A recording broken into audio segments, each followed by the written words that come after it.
ഓരോ ദിവസവും നമ്മുടെ ജീവിതത്തിനകത്തെ ഓരോ കാര്യത്തിലൂടെയും കടന്നു പോകുമ്പോൾ പലപ്പോഴും ബലം ചോർന്നു പോയെന്നിരിക്കാം, പലപ്പോഴും സംശയം വന്നെന്നിരിക്കാം, പലപ്പോഴും ചിലതൊക്കെ പ്രതീക്ഷിച്ചതിൻ്റെ അല്ലാതെ നടന്നെന്നിരിക്കാം, അല്ലേ? പക്ഷെ വിശ്വാസം ചോർന്നു പോകാനുള്ളതല്ല, നമ്മളുടെ ബലം ചോർന്നു പോകാനുള്ളതല്ല. അവിടെയൊക്കെ ബലത്തെ പിടിച്ചു നിന്നിട്ട് ഹല്ലേലൂയ നമ്മൾ വിളിച്ചു പറയണം, ഞാൻ ഇതിനകത്തു നിന്നെല്ലാം ഞാൻ ജയം പ്രാപിക്കും. സ്തോത്രം, ഹല്ലേലൂയ. കർത്താവ് നമ്മളെ വിളിച്ചിരിക്കുന്നത് ഒരു അനുഗ്രഹത്തിന് വേണ്ടിയാ. കർത്താവ് നമ്മളെ വിളിച്ചിരിക്കുന്നത് മറ്റുള്ളവർക്ക് ഒരു അനുഗ്രഹമാകാനാ. ഹല്ലേലൂയ. നമ്മുടെ ജീവിതം കൊണ്ട് മറ്റുള്ളവർക്ക് ഒരു അടയാളമായി തീരാനാ. സ്തോത്രം, ഹല്ലേലൂയ. വിശ്വാസം ചോർന്നു പോകുവോ, ധൈര്യം ചോർന്നു പോകുവോ ചെയ്യല്ല. സ്തോത്രം, ഹല്ലേലൂയ. കർത്താവിന്റെ വചനം നമ്മൾ റോമൻസ് 8 നമ്മൾ വചനം വായിക്കുമ്പോൾ വചനം എപ്പോഴും നമ്മളെ ധൈര്യപ്പെടുത്തുന്ന, വചനം എപ്പോഴും നമ്മളെ ബലപ്പെടുത്തും. നമ്മൾ വചനം വായിക്കുമ്പോൾ വളരെ ശ്രദ്ധയോടെ നമ്മൾ വായിക്കണം. ശ്രദ്ധയോടെ വായിക്കാന്ന് വെച്ചാൽ ദൈവവചനം എപ്പോഴും എവിടെ നോക്കിക്കോ, പ്രത്യേകിച്ച് പുതിയ നിയമത്തിനകത്തൊക്കെ നമ്മളെ ബലപ്പെടുത്തുന്ന, പ്രോത്സാഹിപ്പിക്കുന്ന, എൻകറേജ് ചെയ്യുന്ന, അതാ പൗലോസ് പറയുന്ന ദൈവം എൻകറേജ് ചെയ്യുന്നവനാണ് എന്ന് പറയുന്നുണ്ട്, അല്ലെ? ഡിസ്കറേജ് ചെയ്യുന്നല്ല, എൻകറേജ് ചെയ്യുന്ന വെച്ചാല് നിരുത്സാഹപ്പെടുത്തുന്നവനല്ല ദൈവം, പക്ഷെ പ്രോത്സാഹിപ്പിക്കുകയും ബലപ്പെടുത്തുകയും ചെയ്യുന്നതാ കർത്താവ്. നമ്മൾ വചനം വായിക്കുമ്പോൾ പ്രത്യേകിച്ച് വിഷമിച്ചോ അല്ലെങ്കിൽ തളർന്നോ ഇരിക്കുമ്പോഴൊക്കെ വളരെ കെയർഫുള്ളായിട്ട് വേണം ദൈവവചനം എടുത്ത് വായിക്കാൻ. എന്ന് കഴിഞ്ഞാൽ നമ്മളെ ബലപ്പെടുത്തുന്നതും പ്രോത്സാഹിപ്പിക്കുന്നതും ഒക്കെ വേണം എടുത്ത് വായിക്കാൻ. അല്ലാതെ ദൈവം പഴയ നിയമത്തിനകത്തൊക്കെ പലയിടത്തും ദൈവം കോപിച്ചു, ശിക്ഷിച്ചു എന്നൊക്കെയുള്ള ഭാഗങ്ങളുണ്ട്, അല്ലെ? അന്നും ഇന്നും ദൈവം ഒരു മാറ്റവും ഇല്ല. സെയിം ദൈവം തന്നെയാ അന്നും ഇന്നും ഉള്ളത്. ദൈവത്തിന്റെ സ്വഭാവത്തിനൊന്നും മാറ്റമില്ല. പക്ഷെ ഇന്ന് പിതാവായ ദൈവം നമ്മളെയൊക്കെ കാണുന്നത് യേശു കർത്താവിന്റെ രക്തത്തിലൂടെയാ. എന്ന് പറഞ്ഞാൽ യേശു കർത്താവ് നമുക്ക് വേണ്ടി മരിച്ചതിന്റെ ആ ഒരു കാഴ്ചയിൽ നിന്നാ നമ്മളെ നോക്കുന്നത്.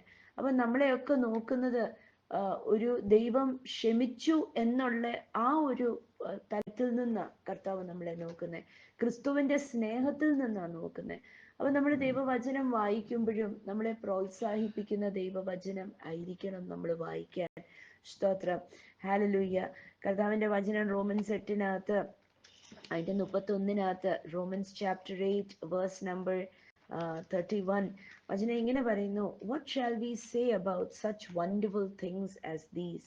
If God is for us, who can ever be against us? കണ്ടോ, ദൈവം നമുക്ക് അനുകൂലമെങ്കില് നമ്മൾക്ക് പ്രതികൂലമായി ആർക്ക് നിൽക്കാൻ സാധിക്കും? ആർക്കും നിൽക്കാൻ സാധിക്കത്തില്ല. മനുഷ്യനോ, ഒരു ശക്തിക്കോ, ഒരു കാലാവസ്ഥയ്ക്കോ, ജോലി സാഹചര്യത്തിനോ, സാമ്പത്തികത്തിനോ, ആരോഗ്യ വിഷയത്തിനോ ഒന്നിനും നമുക്കെതിരായി നിൽക്കാൻ സാധിക്കത്തില്ല. പലതും നമ്മൾ കണ്ടേക്കാം, നമ്മൾ കാണുന്ന തലത്തില് പലതും നമ്മളെ നിരുത്സാഹപ്പെടുത്തുന്നത് കണ്ടേക്കാം. പക്ഷെ ഞാൻ വിളിച്ചു പറയട്ടെ, ഇന്ന് ധൈര്യം പറയട്ടെ, സ്തോത്രം, നമ്മൾക്കെതിരായി ഒന്നിനും നിൽക്കാൻ സാധിക്കത്തില്ല. ഹല്ലേലൂയ. ഒരു സാമ്പത്തിക വിഷയത്തിനും നമ്മളെ തോപ്പിക്കാൻ പറ്റത്തില്ല. ഒരു ആരോഗ്യ വിഷയത്തിനും നമ്മളെ തോപ്പിക്കാൻ പറ്റത്തില്ല. ഒരു കുടുംബ പശ്ചാത്തലം, അല്ലെ, അതിനും നമ്മളെ തോപ്പിക്കാൻ പറ്റത്തില്ല. ഒന്നിനും നമ്മളെ നിരുത്സാഹപ്പെടുത്തി തോപ്പിച്ച് കളയാൻ പറ്റത്തില്ല. ഈ റബ്ബർ ബോൾ ഒക്കെ കണ്ടിട്ടില്ലേ? ഞങ്ങളൊക്കെ കുഞ്ഞായിരുന്നപ്പം ഞങ്ങളൊക്കെ കളിച്ചിട്ടുണ്ട്, നിങ്ങളും കളിച്ചിട്ടുണ്ടാവും. റബ്ബർ ബോളിന്റെ അതിന് ഇന്ത്യ റബ്ബർ ബോൾ എന്നാ എല്ലാ മനുഷ്യരും അതിനെ ഇന്ത്യ റബ്ബർ ബോൾ എന്നാ പറയുന്നത്. എനിക്കറിയത്തില്ല ഏത് രാജ്യക്കാരും അതിന്റെ ശരിക്കും അതിന്റെ നാമപേര് ഇന്ത്യ റബ്ബർ ബോൾ എന്നാ. അപ്പൊ ഈ റബ്ബർ ബോൾ അതിനൊരു പ്രത്യേകതയുണ്ട്. അത് എത്ര നമ്മൾ എടുത്തെറിഞ്ഞാലും അത് ബൗൺസ് ചെയ്യും, അത് തിരിച്ച് ബൗൺസ് ചെയ്യും, അത് ബൗൺസ് ചെയ്യാതെ ഇരിക്കത്തില്ല. അത് പ്രത്യേകിച്ച് ഈ ചെറിയ പണ്ടൊക്കെ ഞങ്ങളുടെയൊക്കെ കുഞ്ഞിലെ ഒരു ഗ്രീൻ റെഡ് കളറിലൊക്കെ ഒരു പ്രത്യേകമായ ഉള്ളൊരു റബ്ബർ, അത് ഒറിജിനൽ റബ്ബർ. അത് ബൗൺസ് ചെയ്ത് അത് ഭയങ്കര പവർഫുൾ ആയിട്ടാ തിരിച്ചത് തെറിച്ചിങ്ങി വരുന്നേ. ഭയങ്കര ഉയരത്തിലും ഭയങ്കര സ്പീഡിലും അത് തിരിച്ചു വരും. നിങ്ങളൊക്കെ അതിനെ ഫെമിലിയർ ആയിരിക്കും. നമ്മൾ ആ റബ്ബർ ബോൾ എടുത്തെറിഞ്ഞോ അത് ബൗൺസ് ചെയ്യും. ഞാൻ പറയട്ടെ, ഇന്ന് ഹല്ലിയ ജീവിത സാഹചര്യങ്ങൾക്കകത്ത് എവിടെയെങ്കിലും ഒക്കെ എടുത്തെറിയുന്ന അനുഭവം ഉണ്ടോ? ഹല്ലിയ അവിടുന്ന് ഒന്ന് തിരിച്ച് റബ്ബർ ബോള് തിരിച്ച് വരുന്നത് പോലെ തിരിച്ചു വരണം. ഹല്ലേലൂയ. ഏത് സാഹചര്യത്തിനകത്ത് കൊണ്ടിട്ടാലും അവിടുന്ന് എത്ര ആഴത്തിൽ പോയോ അത്രയും ഇരട്ടി ശക്തിയോടെ മടങ്ങി വരണം. എന്താന്ന് വെച്ചാൽ നാം സേവിക്കുന്ന ദൈവം നിസ്സാരക്കാരനല്ല. നാം സേവിക്കുന്ന നമ്മുടെ അകത്ത് വാഴുന്ന യേശു കർത്താവ് മരണത്തിനും പാതാളത്തിനും തോപ്പിക്കാൻ പറ്റാത്തവനാ. ഹല്ലേലൂയ. അതുകൊണ്ട് ഇന്ന് നമ്മളെ എവിടെ വലിച്ചെറിഞ്ഞാലും എവിടെ എത്ര ആഴത്തിൽ പോയെന്ന് പറഞ്ഞാലും അതിൻ്റെ അകത്തുനിന്ന് പുറത്ത് വരണം. ഹല്ലേലൂയ. നമ്മുടെ ശക്തിയും കൊണ്ടല്ല, പക്ഷെ അകത്ത് കല്ലറയെ തോപ്പിച്ച ശക്തി അകത്തിരിക്കുന്നു എന്നുള്ളൊരു ബോധ്യത്തോടെ മടങ്ങി വരണം. ഹല്ലേലൂയ. ഇന്ന് ഏതെങ്കിലും ഒരു വിഷയത്തിനകത്തോ ആഴത്തിനകത്തോ എനിക്ക് കൈകാര്യം ചെയ്യാൻ പറ്റത്തില്ല എന്നൊക്കെയുള്ള അവസ്ഥയ്ക്കകത്ത് കിടപ്പുണ്ടോ? ഹല്ലേലൂയ. വിളിച്ചു പറയണം, ഞാൻ സേവിക്കുന്ന ദൈവം ശക്തനാ, ഞാൻ ഇതിനകത്തുനിന്ന് പുറത്തു വരും. ഹല്ലേലൂയ. നിരാശ വിളിച്ചു പറയാതെ പ്രത്യാശ വിളിച്ചു പറയണം. വിളിച്ചു പറയണം, ഞാൻ പുറത്തു വരും. ഞാൻ ആ റബ്ബർ പന്ത് എങ്ങനെയാണോ ബൗൺസ് ബാക്ക് ചെയ്യുന്നത് അതേപോലെ ഞാൻ ബൗൺസ് ബാക്ക് ചെയ്യും. ഞാൻ പറയട്ടെ, ദൈവത്തിന്റെ പരിശുദ്ധാത്മാവിന്റെ ശക്തി നിങ്ങളുടെ അകത്ത് വ്യാപരിക്കും തോറും, നമ്മുടെ ഓരോരുത്തരുടെ അകത്ത് വ്യാപരിക്കും തോറും നിരാശയ്ക്ക് സ്ഥാനമില്ല, തോൽവിക്ക് സ്ഥാനമില്ല. കഴിഞ്ഞു പോയതൊക്കെ ഓർത്ത് താഴിക്കും കൈ കൊടുത്തുകൊണ്ടിരിക്കാൻ സമയമില്ല. ചുറ്റിനും കാണുന്ന നിരുത്സാഹപ്പെടുത്തുന്ന വിഷയത്തിനെ നോക്കി നിരുത്സാഹപ്പെട്ടുകൊണ്ടിരിക്കാനും സമയമില്ല. ആ അകത്ത് കിടക്കുന്ന പരിശുദ്ധാത്മാവിന്റെ ശക്തി ബലവും ധൈര്യവും സന്തോഷവും പകർന്നു തന്ന് സാഹചര്യം എങ്ങനെ വേണമെങ്കിലും ആയിക്കോട്ടെ അതിൻ്റെ അകത്ത് ഭയങ്കര സന്തോഷത്തോടെ നിൽക്കുവാനും ഭയങ്കര സന്തോഷത്തോടെ പ്രതികരിക്കുവാനും ആ റബ്ബർ പന്ത് പ്രതികരിക്കുന്നത് പോലെ പ്രതികരിക്കുവാനായിട്ട് ദൈവം അതിനകത്ത് ശക്തി തരും. ഹല്ലേലൂയ. സ്തോത്രം. എന്റെ വചനം അങ്ങനെയാ പറയുന്നത്, വാട്ട് ഷാൽ വി സേ, നാം എന്ത് പറയേണ്ടു. കണ്ടോ, എന്ത് പറയാന് ഇതിനകത്ത് ആ സാഹചര്യം പറയാനല്ല നമ്മളെ വിളിച്ചിരിക്കുന്നത്, പക്ഷെ ദൈവത്തിന്റെ അത്ഭുതം പറയാനാ വിളിച്ചിരിക്കുന്നത്. ഹല്ലേലൂയ. ഇന്ന് സാഹചര്യങ്ങൾ മാറുന്നത് കാണണോ, ദൈവത്തിന്റെ അത്ഭുതം വിളിച്ചു പറയണം. സാഹചര്യങ്ങൾ മാറുന്നത് കാണുന്നോ, പ്രത്യാശ വിളിച്ചു പറയണം.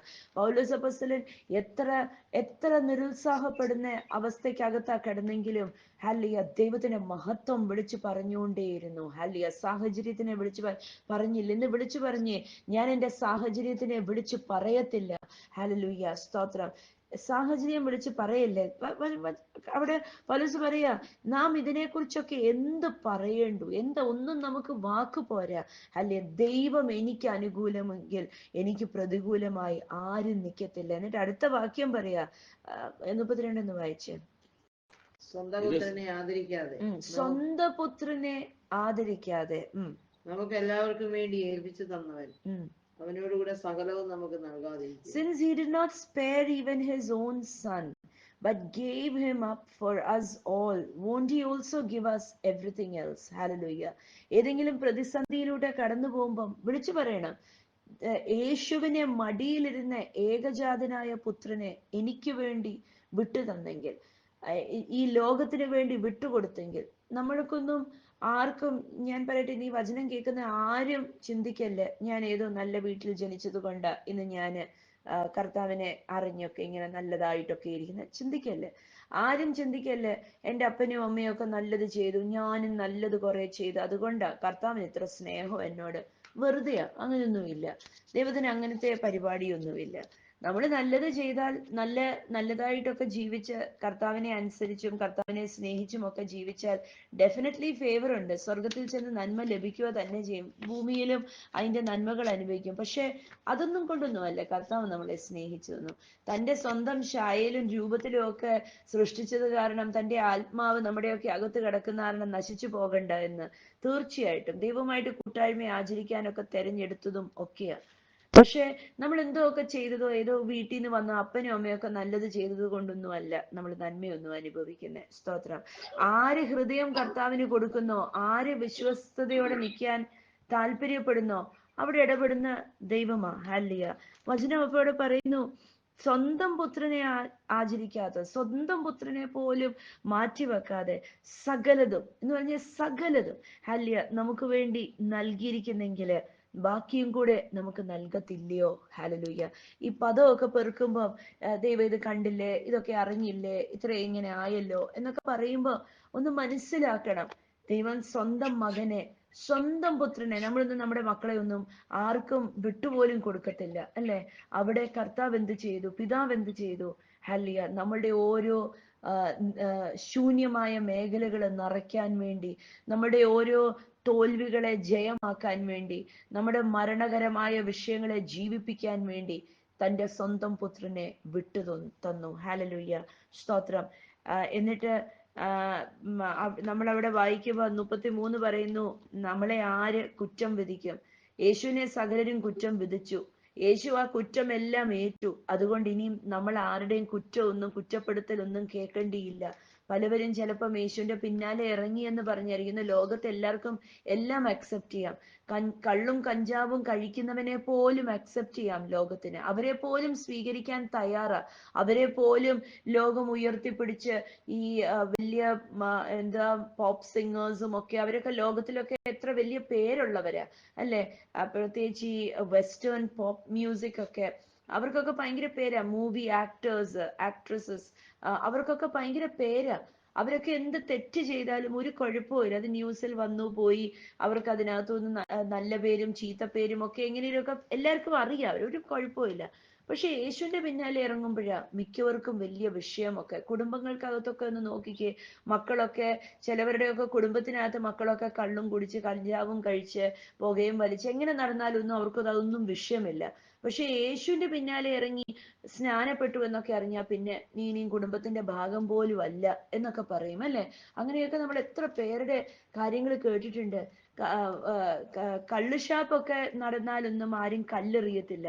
പക്ഷെ യേശുവിന്റെ നാമത്തിൽ 10 പേര് കൂടി ഒന്ന് കൈയടിച്ചൊന്ന് പ്രാർത്ഥിച്ചാൽ പിന്നെ അവരുടെ നേരെ വലിയ പ്രശ്നങ്ങൾ ഉണ്ടാക്കും അല്ലെ? അങ്ങനത്തെ ഒരു ലോകത്തിന്റെ നടുവിലാണ് നമ്മൾ ജീവിക്കുന്നത്.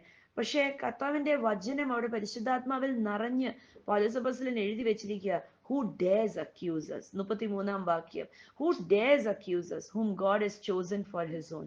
No one. അന്ന് വായിച്ച്. ദൈവം തിരഞ്ഞെടുത്തവനെ ആര് കുറ്റം ചുമത്തും? നീതീകരിക്കുന്നവൻ ദൈവം, ശിക്ഷ വിധിക്കുന്നവൻ. അപ്പൊ ദൈവം തെരഞ്ഞെടുത്തവനെ ആരാ കുറ്റം വിധിക്കാന്? അല്ല, ഇന്ന് ഞാൻ പറയട്ടെ, ആരെങ്കിലും ഒക്കെ കുടുംബത്തിനകത്തുനിന്നും ഒക്കെ വീട്ടുകാരുടെ വായിൽ നിന്നും ഒക്കെ എന്തെങ്കിലുമൊക്കെ വാക്കുകൾ കേട്ടുകൊണ്ടിരിപ്പുണ്ടോ? ഇങ്ങനെ നീ പ്രാർത്ഥിക്കുന്നു, ഇങ്ങനെ പ്രാർത്ഥിക്കാൻ ഇറങ്ങിയത് കൊണ്ട്, ഇങ്ങനെയൊക്കെ പോയത് കൊണ്ട്, കൈയടിച്ചത് കൊണ്ട് എന്നൊക്കെ പറഞ്ഞ് കളിയാക്കലും കുറ്റപ്പെടുത്തലും ഒക്കെ കേൾക്കുന്നുണ്ടോ? ഇന്ന് ബലപ്പെട്ട് നിൽക്കണം. ഹല്ലേലൂയ. ധൈര്യത്തോടെ നിൽക്കണം. സ്തോത്രം. വചനം പറയുന്നു, നിങ്ങളെ തെരഞ്ഞെടുത്തത് എന്നൊന്ന് പറഞ്ഞ് എന്നെ തെരഞ്ഞെടുത്തതാ. ഹല്ലേലൂയ. എന്നെ തെരഞ്ഞെടുത്തതാ. ദൈവത്തിന്റെ അത്ഭുതങ്ങള് കാണുവാൻ വേണ്ടി എന്നെ തെരഞ്ഞെടുത്തതാ. ഹല്ലേലൂയ. ഓമന പേര് ചൊല്ലി എന്നെ തെരഞ്ഞെടുത്തതാ. സ്തോത്രം.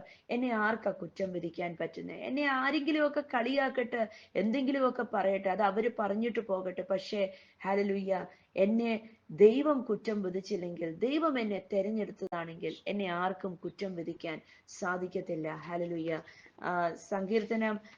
യെശയ്യാവിന്റെ പ്രവചന പുസ്തകം 46-ന്റെ 3-ാം വാക്യത്തിനകത്ത് ഇങ്ങനെ പറയുന്നു, I have cared for you since you were born. Yes, I carried you before you were born. ഞാൻ നിന്നെ പോറ്റി പുലർത്തി, ഞാൻ നിന്നെ താങ്ങി നടത്തി.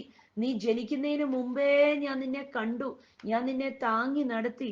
ഹല്ലേലൂയ. എന്നിട്ട് 4-ാം വാക്യം പറയുക, ഞാൻ നിന്റെ ദൈവം, നിന്റെ ജീവിതകാലം മൊത്തം ഞാൻ നിന്റെ ദൈവമായിട്ടിരിക്കും. ഹല്ലേലൂയ.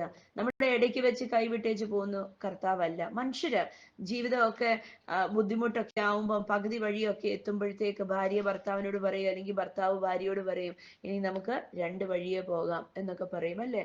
ചിലപ്പോൾ മക്കള്, അപ്പനമ്മ ഒക്കെ പലയിടത്തും അങ്ങനെയൊക്കെ കേൾക്കും. മക്കള് പറയും, ഇനി അപ്പനെയും അമ്മയൊന്നും നോക്കാൻ വയ്യ, അല്ലെങ്കിൽ അപ്പനും അമ്മയും പറയും, ഇത്രയും പ്രായമൊക്കെ ആയില്ലേ, ഇത്രയും നാളും ഒക്കെ നോക്കിയതല്ലേ, ഇനിയും പോയി തന്നെ ജോലി ചെയ്ത് എവിടെയെങ്കിലുമൊക്കെ പോയി ജീവിക്കുക എന്നൊക്കെ പറയും അല്ലെ? മനുഷ്യരാ അങ്ങനെയൊക്കെ ചെയ്യുന്നത്. പക്ഷെ കർത്താവ് പറയുന്നേ എന്താ? ഞാൻ നിന്നെ ഞാൻ നീ ജനിക്കുന്നതിന് മുമ്പേ ഞാൻ നിന്നെ താങ്ങി നടന്നതാ. എന്നിട്ട് അടുത്ത വാക്യത്തിൽ പറയാ, 4 പറയുക, ഞാൻ ജീവിതകാലം മൊത്തം നിന്റെ കൂടെ ഇരുന്ന് നീ നരയോളം നിന്നെ ഞാൻ ചുമന്ന്, അല്ലെ ഞാൻ നിന്നെ സൃഷ്ടിച്ചത്, ഞാൻ നിന്നെ പരിപാലിച്ച്, ഞാൻ നിന്നെ കൊണ്ട് നടന്ന് രക്ഷിച്ചോ. എന്തൊക്കെ നല്ല വാക്കുകൾ അവിടെ പരിശുദ്ധാത്മാവ് യെശയ്യാ-പ്രവചനത്തിൽ എഴുതി വെച്ചിരിക്കുന്ന. ആ വാക്യം നമുക്ക് വായിക്കാം. അതിന്റെ 3-4 വാക്യങ്ങള് ഞാൻ നിന്നെ ഒന്ന് വായിച്ചേ.